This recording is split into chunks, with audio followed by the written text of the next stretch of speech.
All right, we finally got some breaking news after last night's video.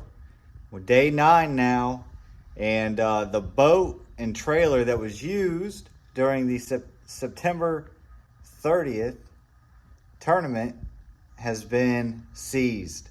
Local authorities have went to the location that housed the boat and trailer, and they seized it due to their investigation. Here is the affidavit that's been obtained that shows the warrant for the boat and trailer. We're getting somewhere. We're getting somewhere. Stay around. It's only going to get better.